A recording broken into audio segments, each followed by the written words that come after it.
Okay, let's just get it out of the way first, because I know everybody's going to start commenting about it soon as they open up this video. Yes, my haircut is not the best right now. The barber I went to is new, and let's just say there was a critical failure, and you can kind of see what happened. But I mean, I guess in the bright side of things, it could be worse. I could have gaps all in my hair to where literally I had to shave everything off, but yes, I hear you loud and clear. I know it isn't, you know, a grade A haircut. But okay, with that out of the way, let's talk about this week's episode of My Hero Academia. This gives us a new opening and ending song. And there has been a lot of, I guess, discussion on the new opening song for My Hero Academia. I actually even saw individuals saying, oh, you know, My Hero's having to steal from so-and-so other series to be able to have their opening song, or just saying they're stealing from Slice of Life series. I'm thinking to myself, like, what in the world are you talking about? It isn't the first time, like, some recent anime has done a Slice of Life opening like My Hero is doing right now. I'm like, it's been something that's been going on for decades now, you know, openings that are kind of like My Hero's, and just seeing people getting up in arms and thinking My Hero is copying some new series that came out in 2019 or 2018, I'm just like, come on now, you really need to chill out, because it's not copying, and there's a lot of anime that actually use this type of style, and it does fit the format of what arc we're currently getting into for the series. But the drama to the side, though, the new opening song, personally, I think it perfectly fits to the upcoming arc of My Hero Academia, because, I mean, if you're an anime only, and you watch the opening song, regardless if you hate it or love it, if you watch the scenes within the opening, it's very clear that the opening has a very different vibe to it than you would normally have from My Hero Academia. Normally, when you're watching, you know, the series up to this very point, you had very action-orientated or emotional opening songs that showed, you know, the gang going up against villains, etc., but you don't really see that within the new opening song of My Hero Academia. You see more of the entire class working together at school, running together, having fun. It's a very slice of life-ish, happy opening song, which is just a very interesting depiction considering what we just got off of in the last arc, but also the emotions that were kind of running high while watching this episode of My Hero Academia. So it's an interesting opening song, and I think it's going to shock many that did not expect it, didn't see an opening song coming or changing or whatever. I think that this is going to be a big shock, and it's going to be one of those type of situations to where you're going to love it or hate it, because it's a very drastic difference compared to what we're used to from the anime of My Hero Academia. I do want to talk about the ending song for a second before I get into the core content of this episode. Now, don't worry, anime only, no spoilers, I'm not going to spoil anything, but there was some things in the ending song that kind of blew me away. Like, I was really blown away by some of the things they showed in the ending song, at least the first half of it, that hinted at things that recently just happened within the manga, and I'm just like, huh? It's incredibly shocking. Like, if you are a manga reader, I highly recommend you to go over that ending song and look at it, and you'll see what I'm talking about. There's quite a few, not just one, a few things they added into that hints at certain things that recently have happened, and, you know, I'm just kind of shocked about it, honestly. It's really shocking to see them going that far in, but it once again goes to show that Studio Bones and the team that works on My Hero Academia really does love this series, and they do want to go an extra mile to make it even better for the anime fans, and also manga readers that want to see how the anime is done. But okay, with that out of the way, though, and me loving the new songs and all that, let's talk about this episode. So, the latest episode of My Hero Academia is more of a kind of breather episode, or a epilogue to the previous arc, because now that Eri is safe, she is now being treated by doctors, you have everybody kind of making the recovery. You have Izuku, Tsuyu, Ochiko, you know, you have Kirishima, everybody is recovering from their wounds. They're having to take a break, recover, but even though they're recovering, time has been moving forward, time has been moving on, people in school have been moving forward, people have been watching them and what they've been doing in the public eye. There's a lot of things that's been going on behind the scenes, so we get to see this episode that, just because some horrific things happened in the previous episodes or the last arc, doesn't mean that you should just stop moving with your life and just give up. And, you know, I think Togata is a perfect example of what the message of this episode is trying to convey to the audience, is that Togata just experienced something probably horrific. Like, the most horrific thing that I think mostly anyone could experience within this series. Because it's something I've talked about, but to kind of reinforce that fact, Togata lost his quirk, and if you watched his backstory that was revealed, you know, he spent a lot of time. He put a lot of years of his life into cultivating his quirk and prepping himself to be a hero. He had all this charisma, and he had just this personality that really shined bright like a sun.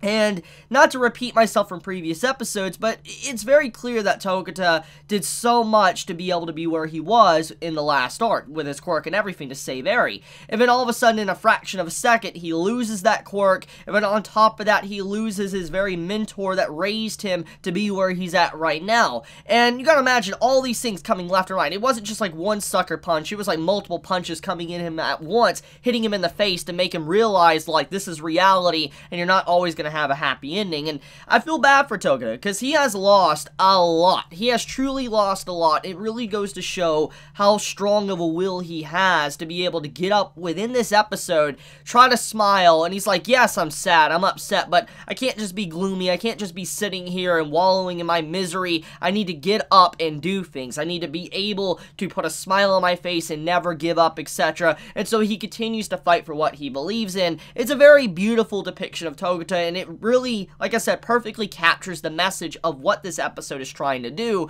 and that is basically moving forward. Time must go on. You don't just stop right here.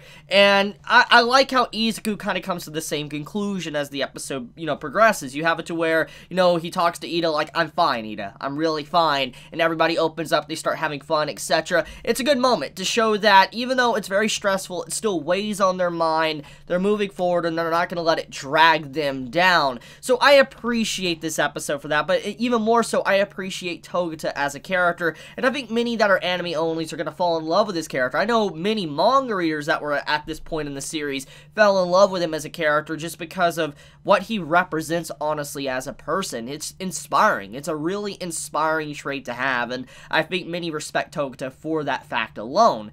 Now, another big detail that needs to be discussed is the situation with what Izuku said with Togata. Izuku's like, I could potentially give my quirk to you. Now, we, as the audience of the series, know what that meant. Izuku basically is like, look, you know, you lost your quirk, but it isn't technically over for you. I could hand you my quirk, you could be the successor of, you know, One for All. Now, Izuku didn't go into details, okay? But it was clear enough that Izuku was being very serious, and I think Togata took it very serious. The way he acted and everything was very clear that he did not think Izuku was joking whatsoever. It was clear that he understood what Izuku was trying to say. He's like, I'm willing to give up my quirk for you to be, and Togata was like, I'm not going to do that. It would cause problems for you, and you would also be quirkless, and you'd be in my situation. And I think that, honestly, if the situations were reversed, I don't really know if Izuku would be able to be as strong as Togata in this moment. I mean, when you really think about it, let's just take a moment to think about it. It really goes to show what type of person Izuku is. I'm not calling him necessarily a bad person, because to break after what happened to Togata is normal. What Togata is currently doing is not normal, because he has shown that he has a iron will that will not shatter whatsoever. So if Izuku was in Togata's situation, I don't think Izuku would potentially be fine. I really think he would break down considerably if he was in Togata's situation. But Togata is like, no, you're not going to be in my situation. I'm not forcing you to be in my situation. You will keep your quirk regardless, and I will figure out my own way to maybe one day get my quirk back, or if I don't, you know, continue to strive to be a hero, whatever the case may be. So I just do think that that's a really big moment, honestly, and it kind of gives a little bit more details to how Izuku has been feeling about himself, and kind of the emotions of this previous arc. For instance, Izuku has felt very inferior. Ever since he found out more about Togata and how he was supposed to be successor, but also what Night Eye said to him and everything that's happened, it's very clear that Izuku figured that he was inferior and he wasn't worthy of the mantle of the next symbol of peace, which makes sense, honestly. You know, he has a big weight on his shoulders. He has to carry the burden of what All Might was carrying, and even greater than that. And that's a lot of weight, especially for a boy his age, someone that recently got a quirk, etc. It takes a lot of time to build and like, kind of fill in those shoes. And he feels inferior. It's very clear. And he wants to basically say, like, maybe I don't deserve this, someone else deserves it, and he's trying to give it to Togata, and he's trying to run away. But he can't run away. He's too far deep into it, and he can't back down now because All Might has literally put his trust into Izuku. He cannot give up what he has now. So I think that this is a beautiful episode to kind of give a bow on top to some of the details that we're building up, or scenes that we're building up throughout the last arc.